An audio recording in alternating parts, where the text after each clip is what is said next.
Okay, ladies and gentlemen, welcome to episode 9 of the Airsoft Podcast with the Headless Chicken Squad. I am the Don. I'll be right back after these short messages. Okay, welcome back to episode 9. Those of you that join us week in, week out, and whichever podcast you listen to, we bring you the very best of the airsoft world, ranging from guests, conversation, and topics. Each week, we will flip between guests and also members of the Headless Chicken Squad. And today, you may have heard me talk about these guys previously in the pod. We have two of our youngest members of the Headless Chicken Squad. One that's both have just been recently promoted to Rooster rank, and they are the future of Airsoft, the future of the Headless Chicken Squad. I've been joined by Callum and Charlie, aka Mossy and Watto. Good evening, boys. How are you doing? You good? Yeah, good, yeah. Yeah, good. Thanks for joining me on the pod. I know we were kind of trying to come at this from a slightly different angle. Each week you probably listen to either guests that we have or side owners we have on, and they waffle on and talk all their stuff. What I wanted to try and get was, what is Airsoft looking like to the younger generation, and what would you guys like to see from the future? So during this podcast, we'll go through some questions and see how you guys want to see Airsoft moving forward and what it is about Airsoft that attracts you to the sport and obviously moving forward. So we'll start with you, Callum, first of all. What got you started into sort of Airsoft? There's loads of other different things out there for young people to get involved in. So why Airsoft? So, well, originally I played a little bit of paintball with mates, not really something I wanted to get into, but heard about Airsoft from just like YouTube and stuff and TikTok and just thought, go give it a go. I went to a game with my mates and I thought, you know what, I really like this, I enjoy it, and it's something that I just wanted to carry on with actually after that. Okay, yeah, cool. And Charlie, what about you, mate? Well, been mates with Callum for a while, and he started played a couple of games, and he said that I'd enjoy it quite a bit. So he convinced me to go to a game. I wasn't that sure to start with, but he convinced me to go, and I quite enjoyed it, so I carried on playing. Yeah, I mean, Callum, you mentioned that obviously you started off with paintball. What's the key difference between paintball and Airsoft that makes it more appealing to you than paintball? I would say paintball, like, obviously it hurts a lot more, I would definitely say, especially as I was like pretty young playing it. Mm-hmm. But then definitely the realism of like the guns and, you know, loadouts is just, Airsoft just feels like a more realistic way of, like, you know, war and military kind of scenarios. Yeah, okay, cool. And then obviously going back to what you said, Charlie, there, obviously you weren't 100% sure of it, and then it looks like it's pretty much got you hooked at the moment. What was the key trigger and switch for that, really? What made you going from being unsure to being, yeah, this is something I really want to get into? Well, it's just like very active, and I just like playing sports, and it's a good fun, and it's just good to do something with your mates. Yeah, definitely. I mean, obviously, for those that aren't aware, these guys are. I hope I'm not over egging this. You kind of the best of mates. You're thick as thieves, I believe. Yeah. Yeah. Okay, good. I mean, obviously, you both started. And how long have you been part of the Headless Chicken Squad now? Since just before Christmas, was it? Yeah, I think I'm like, you know, middle of January, just like start of January for me, definitely. So 4 months should be for me now. Yeah. And then you was just before Christmas, wasn't it, Charlie? I think. End October, start of November, I think. Yeah. Cool. So since obviously you've joined the team, what's joining the Headless Chicken Squad done for your Airsoft journey in terms of your experience in playing the sport and the game? What's been the biggest change or shift, should I say? I'll go to Charlie first on this one, because since you've been part longest. It's been a lot more teamwork, and it's just you learn how others play, and it's different strategies, and it's just helped me learn a lot of things Mhm. about airsoft, Yeah. how to play a lot better. Okay, cool. I can definitely see that. I think I see your development each week. I see you play. It's just on an upward spiral each time. So yeah, I fully agree with that. And what about you, Cal? For me, definitely. I mean, like as Charlie said, strategies. I mean, it's definitely a lot better because playing publicly, not a lot of people want to, just run straight in, like push the objective all the time. I mean, that's definitely the main thing. And then, just like the player base and finding new people and new sites across the country. It's just so I feel like more welcomed when as a team rather than just playing as a solo player. Mm-hmm. Yeah, definitely. I mean, obviously, we're off to 6 mil at the weekend. Have either of you played that one yet? I haven't, no. You haven't. Okay, cool. So No, never been there.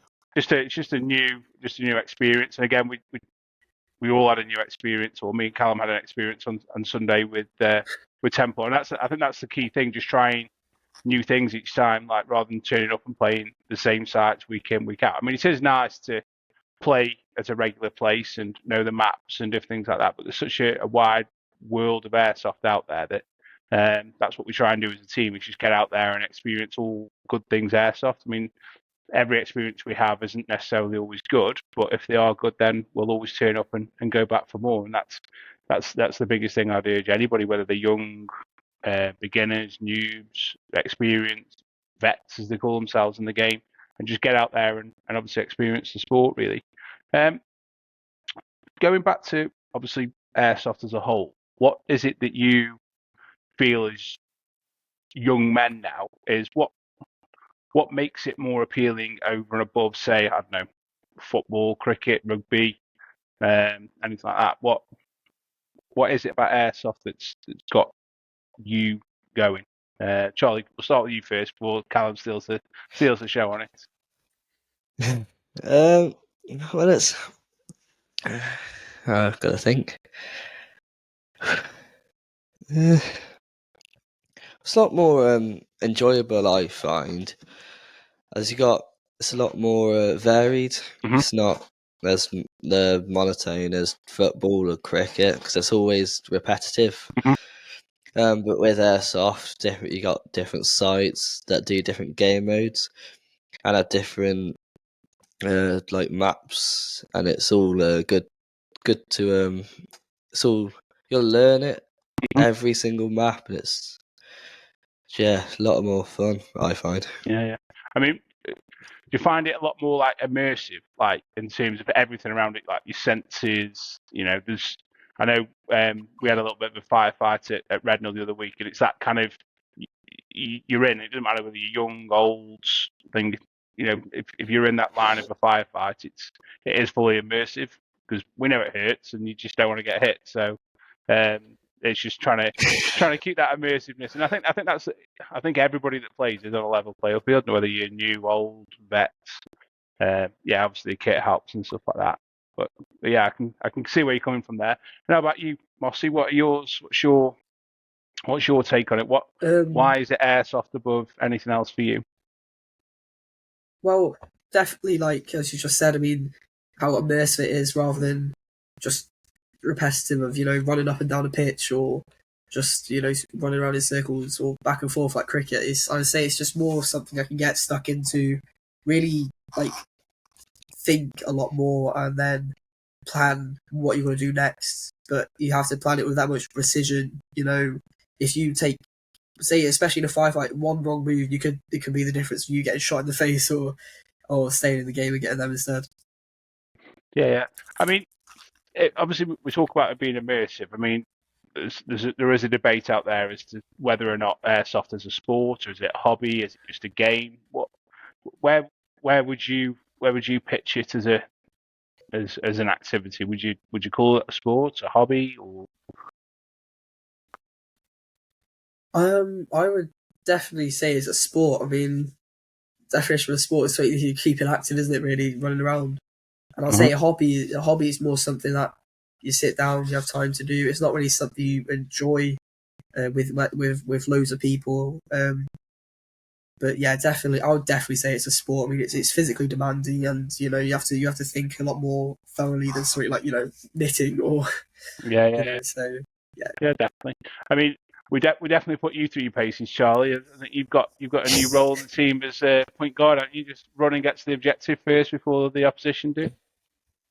Yeah, that is my role. Just run at the objectives as fast as I can. It's sometimes most of the time works quite well, Yeah. but on the rare occasion I don't make it in time and I'll get shot a lot, and it ends up hurting a bit. But yeah, I that's what it suppose is. it doesn't hurt. I suppose it doesn't hurt as much as slipping and banging your head on the objective. No, that is that was a good thing. that's painful experience.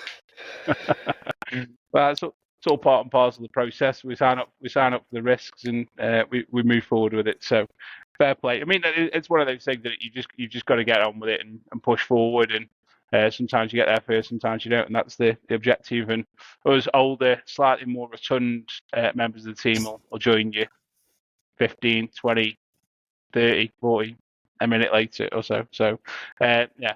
And that's the thing. Obviously, you can all play different roles within that as well, and it doesn't necessarily always have to just be AR and snipers. It's using your physical attributes to get to objectives to the best of your ability as well.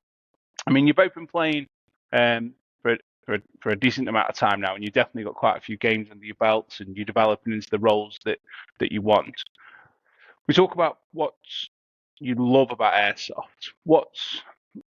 If you had an opportunity to change something about Airsoft, what would you like to see change to make it for the better? We'll go with you that one, Charlie. Start off with. I think some variable rules could be expanded on at some different sites, just because they don't make themselves very clear to a lot of people. As in what, game modes or individual roles of players? They're both in game modes. I've went and played on Wednesday with Callum for his birthday. Yeah. And the opposing team, they didn't really understand the game mode. I don't know whether they just didn't hear or not. But instead of attacking us, they were sitting back thinking they were meant to defend. So they were just sat there the entire time, and it was quite an easy game. You find that at quite a few places, mate. We've been to quite a few places where you think, have they just listened to a different game brief than me? Because we're pushing, and the other team are literally running in the opposite direction and playing on a different part of the map. And it's like, are they playing a completely different game? And it can get. I mean, I get frustrated in game briefs because people do talk. We had a little bit, but on Sunday, there's marshals are trying to explain game briefs, so there's people literally talking, firing guns off, messing around, and then 2 minutes into the game, they're like, where have we got go again? It's like, just listen to what the guys just told you, and then we're having this conversation. But I think it kind of get that. But again, I think quite a few sites do need to simplify a few game modes and different things like that, and obviously the explanations on it. I think people switch off because game briefs and safety briefs can be a little bit long at times. I mean, we went Temple on Sunday. That game, the safety brief was probably the best safety brief I've ever listened to, purely because it was about 90 seconds long. Absolutely class. It was just like, why it didn't get a standing ovation, I don't know. And that's the thing. I think that's the benefit. As long as you're an experienced player and you've gone, as long as you covered off the basics, it doesn't need to be, all 5 episodes of the Bible and Genesis that needs to be read out to people. It's just crazy. So, but yeah, completely get you on that one. And what about you? Mossy? What would you like to see change in the sport, bud?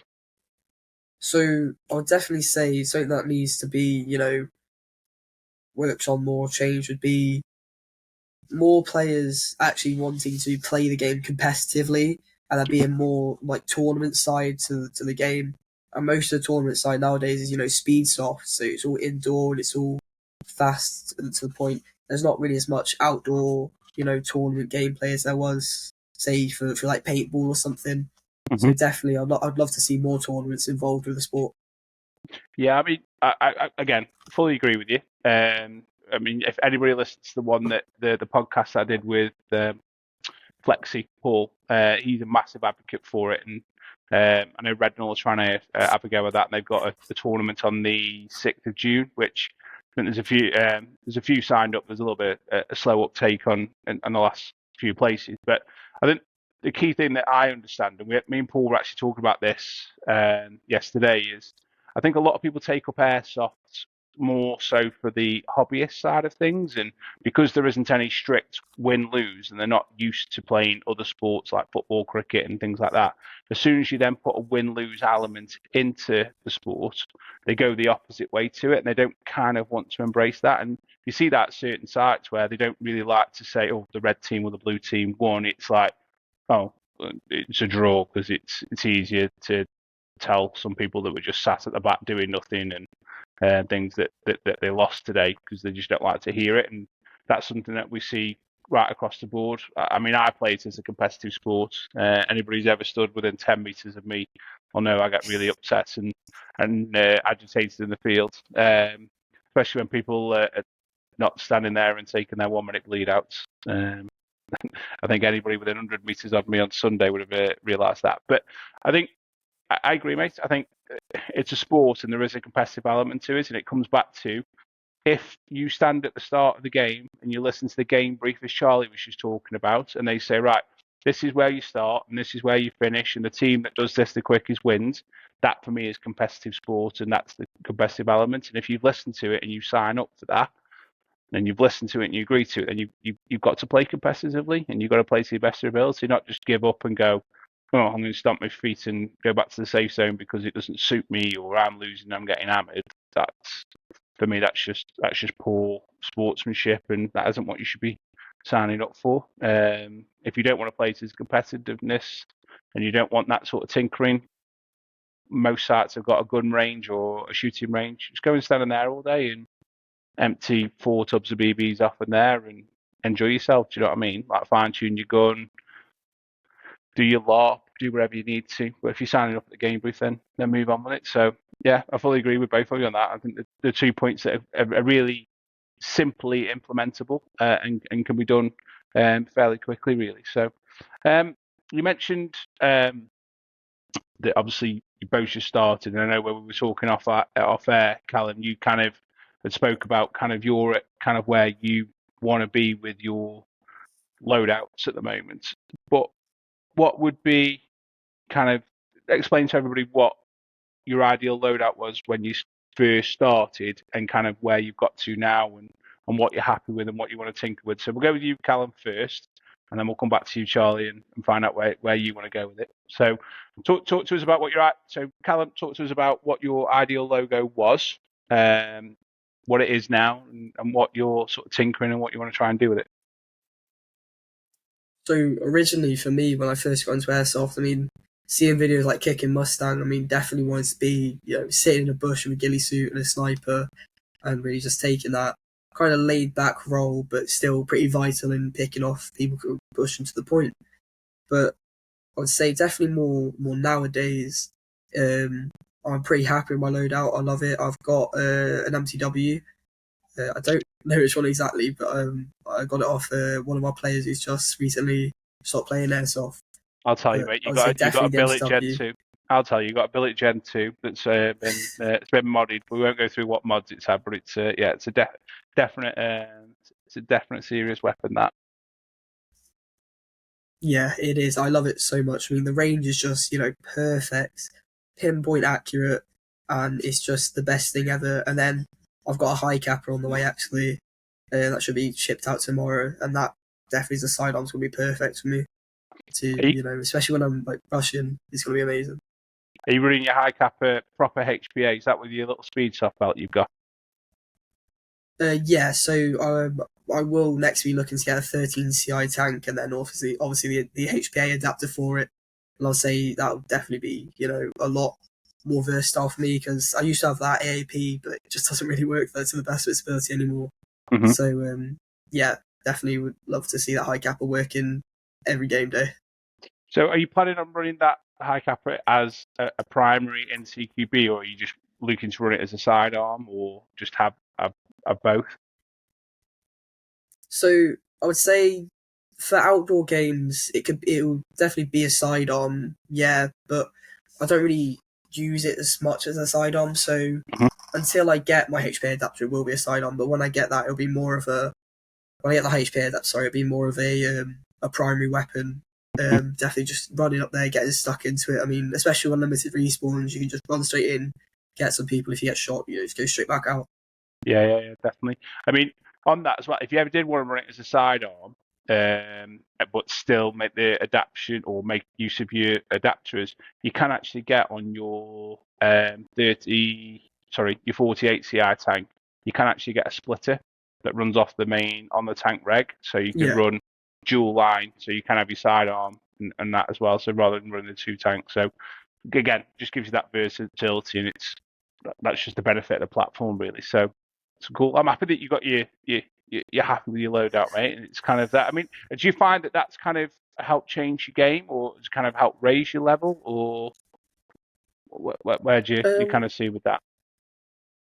Well, definitely with the MTW, I would say, it's just, I never thought I'd want to be like stuck in helping to defend the objective rather than attacking it thoroughly.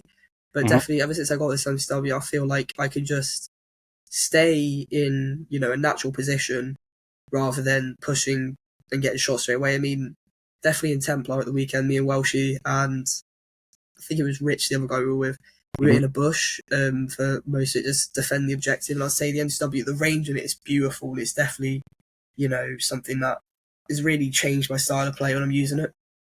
Yeah, it just gives that versatility because obviously it sits within standard AR guidelines, but that extra 10-15 meters that you get in and that consistency is just an absolute dream. And obviously, I know that hex suppressor you've got on the front of it. If you sat in a bush somewhere, it's like a silent assassin, and that's what confuses people. Like they have no idea where it's coming from. And the rate of fire, if you ever need it, it's just absolutely insane. So, and like I say, it just gives you that versatility to sort of move forward with it, really, especially when you've got the setup on it 100% right. So, cool. I'm happy with that, mate. I definitely. Will you have your high capper with you on Friday? I should do, yeah. He's trying to get it sent out tomorrow or Thursday, and he said if it's going to be Thursday, he'll make sure it's on next day delivery for me. So it should be, definitely for Friday. Okay, cool. Well, if we don't see it Friday, I'll see it Sunday, and it'll be all good as well. Cool. Right, and Charlie, young man, where are you up to with yours, bud? Are you kind of, because I think the first game day I saw you play was Frontier in January. Is that right? Yeah, first game of day. Yeah. So, and you were running around with your little sniper and stuff like that. How's your sort of loadout change and dynamic come in at the moment? Well, my loadout, it's not. I don't have a very big loadout at the moment. I've got a ASL battle machine. My got a sniper, but I don't know. I don't know the name of it, unfortunately. That's fine. And I got 2 pistols, a Tokyo Marie, and a Force VP11, I think it is. Yeah, VPX 1911. VPX. Yeah, that's the one. Yeah, cool. But going on in the future, I'd like to get a shorter barreled AR, so it's easier when I'm running at objectives. As I said before, I can actually take my gun with me so I can fight back. Yeah, it'd just be nice to, like a ARP 5.56 or something like that. It's just nice, short, semi-light. It's just be easier to run around with. The sniper, I'm thinking of selling it because I don't use it. It's not my play style at all. It's it's a showpiece at the moment. It just sits in the cabinet and stays there. Yeah, we all need doorstops, mate. Don't knock them. Like they're great doorstops. Like especially especially when the winter comes back, kind of just stick it to the bottom of the door. Great at stopping draft coming through them. Yeah, it's worked quite well. It's a hefty sniper, got some weight to it, and it's just it's too sat back for my play style. I like to just run around, shoot as many people as I can before I get shot. Is how I like to play. And the sniper, it's just not that. You sit back, shoot others, and they can't hit you. And you have to be accurate with the sniper. I'm not the most accurate. So with the AR, I can fire off a few BBs and hopefully one hits them. Yeah. I think that's the thing. I mean, going back to your sniper, I think when everybody kind of first sees airsoft and they think, right, it can go up to 500 feet a second, I can get long range and things like that. Sniping in real life ain't sniping on COD. It's so much different, and it is you've got to be able to prone for a long time to be able to get anything, and then even at 550 feet a second, as long as somebody knows where you are and you shoot, you can just move out of the way. And you got it. It's boring, especially when you're young and athletic and things like that. Save sniping for when you're in your 50s and you're chilling out. But like, is your old man playing snipers on Sunday, Callum? He's got two call sign Overwatch. Yeah, so me and Paul on the way down to Templar were talking about him, having my MTW kind of set up as a DMR whilst I went around with a Kappa, and him kind of sitting, 35, 40 meters back with radio just being re on comms, and that's where the name Overwatch came about. So, if I get my MCW set up for him definitely for Sunday, then I think he would love that himself. But then he also would love to obviously push up as well. But yeah, I'm looking at putting it into a DMR so it's more versatile for him to use as well. Yeah. Make sure, because 6mm on Sunday slightly reduced, I think, for DMRs. What I'll do is, if he wants to play DMR, I've got a German G36 Hockenkeller DMR, absolute beauty. Just sits here doing nothing, so I can bring that and he can run with that all day if he wants. So if that's all right, thank you. Yeah, definitely. So cool. So other than a short stubby AR, Charlie, what sort of other thing? What camo have you gone with? Are you gone with Tropic multi camo? Have you? Is that what you've gone with? I'm trying to remember. Yeah, Tropic multi-cam. It just blends in enough to a lot of different sight in woodlands. It helps like hide myself a bit, so it makes it a bit easier to sneak up on some people. But also it's not designed for certain like night games or day games. It's just an all-round semi-decent camo, and it wasn't too expensive, so I just went for that one. Yeah, good save. Well, mate, like I say, if you're going to be playing all year round, you need something like that, and it's fair play to you. If it's like, it's good, and especially with the majority of the sites that we play being woodland, then it's a good way to go. And like I say, if you're going to turn up and play indoor, then you can go more civvy style, can't you? So nothing. It's all good. It's all good. Right, we're going to take a quick short break, and I will be back after this short message. Yeah. Okay, ladies and gentlemen, welcome back to section 2 of episode 9 of the Airsoft Podcast with the Headless Chicken Squad. I am joined by call sign Mossy and call sign Watto, two of the younger members of the Headless Chicken Squad. And before the break, we went through their introduction to Airsoft and kind of where they're at now on their journey. In this section, we're going to go through a couple of different subjects, talking about Airsoft as a whole and kind of a few different questions. Might throw a couple of curveballs in there for them, so keep your eyes peeled for some absolute nuggets of answers. So, right, young men, so let's talk about Airsoft. Let's talk about dreams. So we already talked about in section 1 that as the Headless Chicken Squad, we go here, then we go there, we try and experience all good things about Airsoft. So where's your dream Airsoft location? It's kind of when you've seen whether or not it's kind of floating around or on social media, or you've kind of seen it from a video game or something like that. Where would you like to play Airsoft? Where's your dream Airsoft location? We'll start with you, Callum.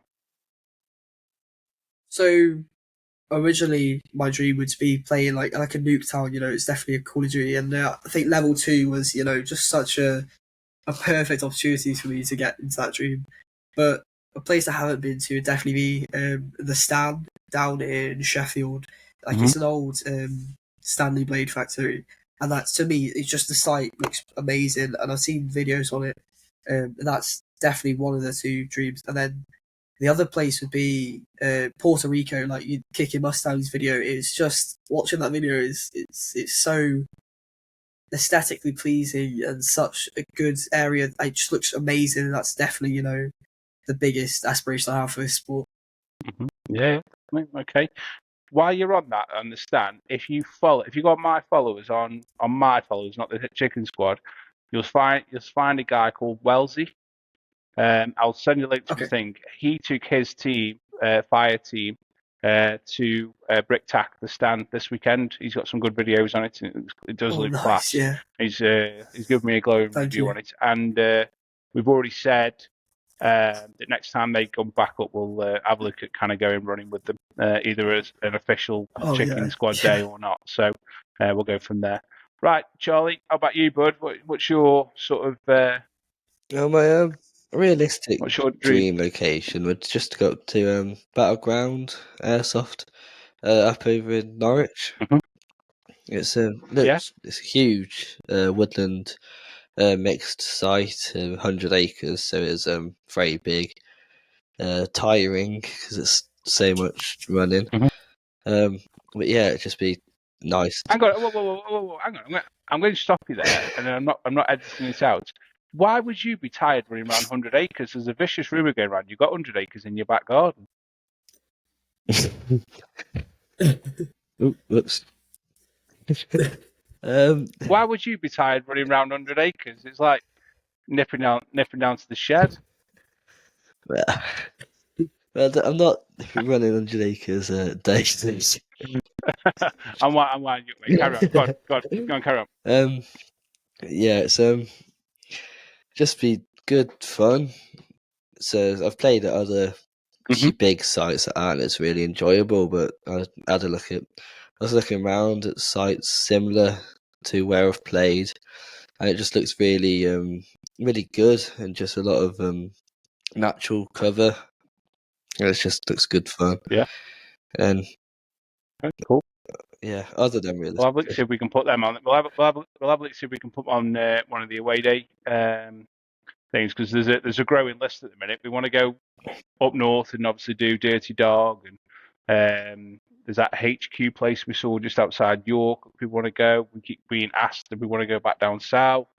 So yeah, there's plenty of airsoft sites to go and see, and we'll see what we can kind of come up with and stuff like that. But send me the link to that Battleground one, because it's one that I haven't seen, so I'll have a look at that one. And what's your unrealistic one? I'd like to get out, because you said realistic one. I'd like to go abroad and play in like a Caribbean type place, because it sounds and I reckon it'd look quite nice, and it'd just be fun, and you'd actually be able to see where you're shooting. Well, yeah, I'm trying to think where I've been in the Caribbean that would be good for that. I tell you what, St. Lucia would be class for a little bit of airsoft, especially in between the two pitons and kind of stuff like that. I think that'd be pretty cool. Stinks of rotten egg there though, because you've got two open volcanoes.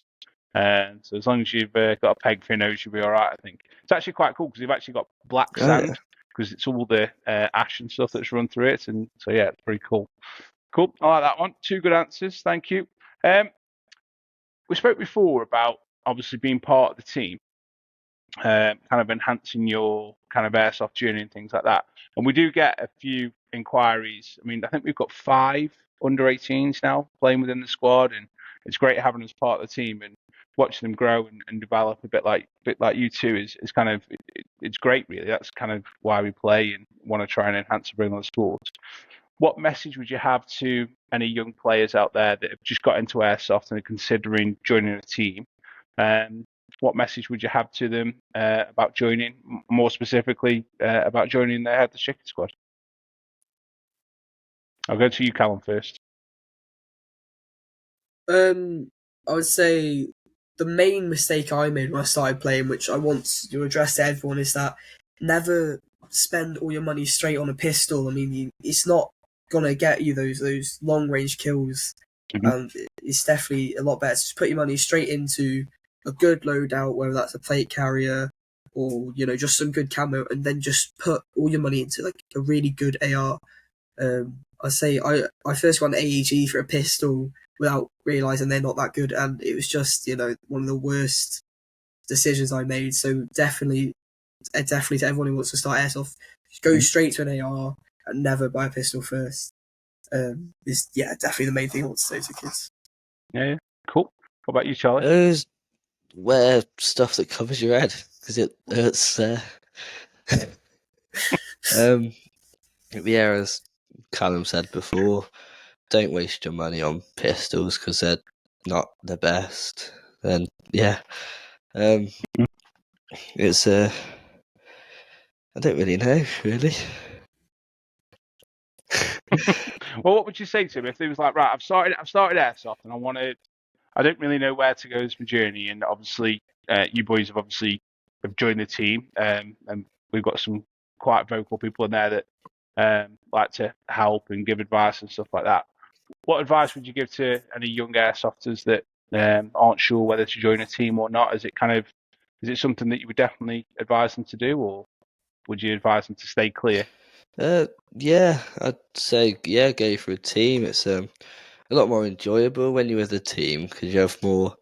You become friends with a lot more people as well. You learn a lot about airsoft in general, and a lot like how different play styles, as I said earlier. And when you're with a team, it's a lot more fun running with teams than it is without them.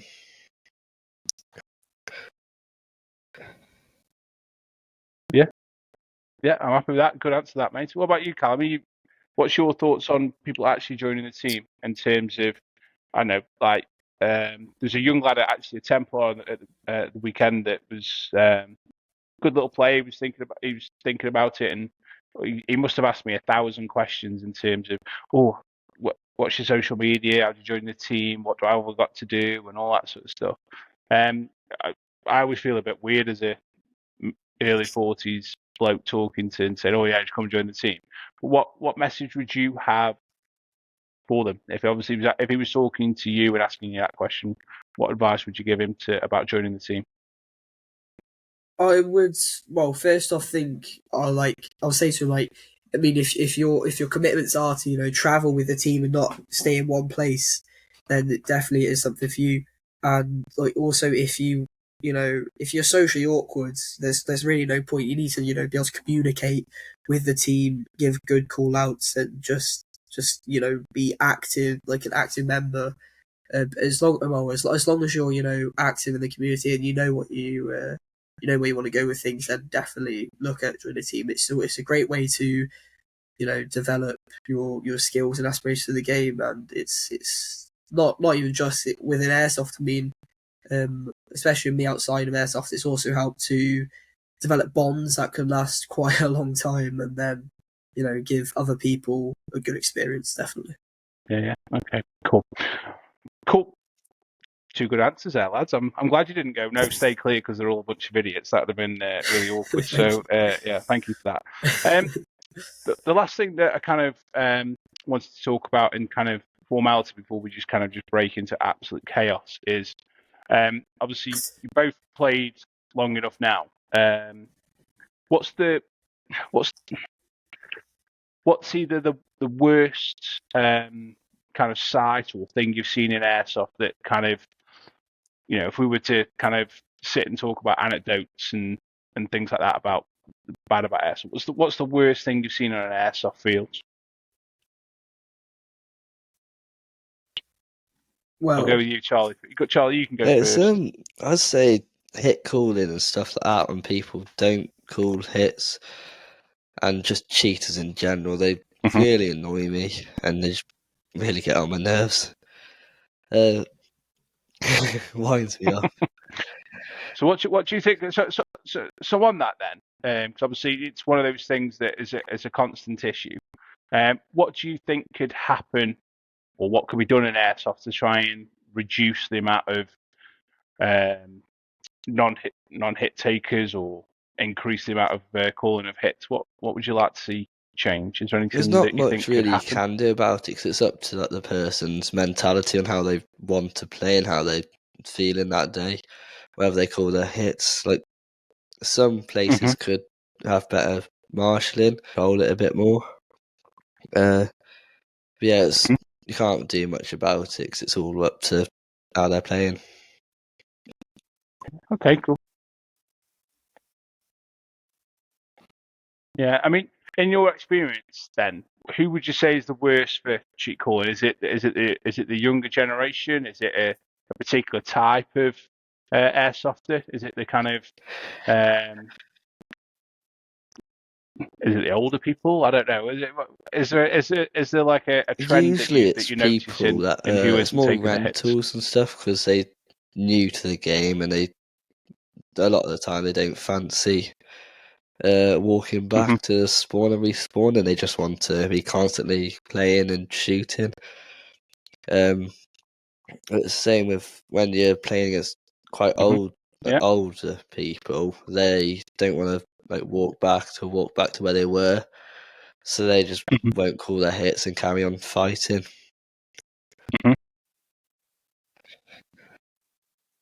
Yeah. Okay, cool. I concur. I think that's a pretty reasonable pattern. So yeah, and that's fairly reasonable. So fair play. What about you, Callum? What's the worst thing that you've seen on the old airsoft field? Well, yeah, like Charlie said. I mean, hit calling. I mean, it's a game of honor. You need to take your hits, and I would say definitely with especially a Templar on Sunday, we had that really bad problem with Gillies, didn't we? It just wouldn't, just people slice. They don't want to walk all the way back, which honestly, it just ruins the game and it makes people annoyed. And we've paid good money to come and enjoy ourselves, and for people to just not play the rules is just terrible. And then secondly, just add on to that is people who don't play the objective, who just want to run around killing people. You need to help your team get that objective and really secure a strong win within that game mode. Yeah. Again, really good points, mate. I think it's one of those things where it comes back to it is a sport. Like just play the game. Like say, I fully agree that not everybody's going to do like the role that obviously Charlie's adopted, where you run and just smash the front door out the objective straight away. But because obviously in every attack and defend game, unless it's obviously a full pushback game where one team are restricted, like people are also going to run the other way. So if you want to defend and do things like that, actually do that. Just don't go and sit in a bush way over yonder and have absolutely no involvement in the game whatsoever because A, you don't want to get shot, or B, it looks like it's a bit too physically demanding for you. Do you know what I mean? It's one of those things. And if the site that you've turned up to is a little bit more physical demanding, like say we already know that places like Outpost, Red Null, Templar on Sunday are physically demanding because they're fast and furious game modes. Do you know what I mean? You just got to pick your game sites if you don't want to be mobile and get around. And just pick the game sites that suits you really, without annoying everybody else's game day. So that's fair enough on that, really. So a good thing.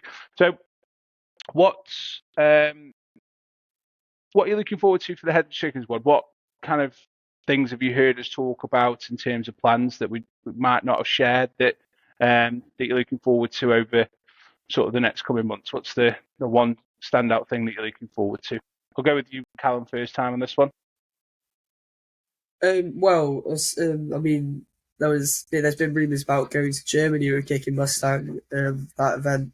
I'll say, that's definitely something I want to, the team. It just sounds so good to me. It's definitely something that really stands out playing abroad. I'm the same as Callum on a lot of it. Good. What about you, Charlie? Hearing that we could be going abroad with Kicking Mustang, a well-known YouTuber, sounds quite exciting and really enjoyable, and it'd be good fun to do that with the team in general. Yeah. Did you see he's just come back from America? He got flown out to Noob Day in America. It was like that was absolute blast, and everybody over there just absolutely loved it. So I'm looking forward to kind of seeing that video and stuff like that. And I did speak to him in the week, actually. We're hopeful to get a date on that over the next sort of 2 or 3 weeks as to when that is, and we'll get the trap sorted. Maybe we can take the A-team truck over to Belgium, eh, Callum? Oh man, that'd be amazing. Yeah, especially, I mean, even if it's like doing a role play, just going across the country in the 18 van would be amazing. Yeah, cool. A little bit of a shameless plug there. Callum's old man, Tim, runs probably the best airsoft transfer I've ever seen. It's actually an A-team replica. So yeah, fair play. Anybody wants to check it out. What's your dad's airport transport business called? 001 Airport Taxi Shropshire. So yeah, he's Facebook, Instagram, he's definitely, he's really good business, and he does the airport taxi. So if you want to check him out, it's definitely a good business to be with. Clean taxi and good stuff. Cool. A little bit of a shameless plug in there as well. So cool. Right, I think that pretty much wraps up episode 9. Before we go, fellas, have you got any shout-outs other than another shout-out for Callum's dad that you want to do for anybody? Any shout-outs? I just want to say thank you to all our sponsors and everything, for being there and then giving us the best opportunity we have to just get involved. Sponsors for getting us amazing deals on all like equipment, and the people for getting the sponsors.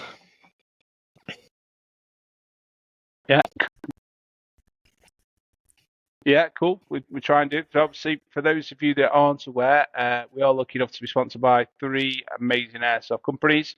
So we are sponsored by Fujin. Both myself and Callum are sporting their loadouts at the moment. We've got Just Airsoft, who are absolutely amazing if you want anything in terms of consumables.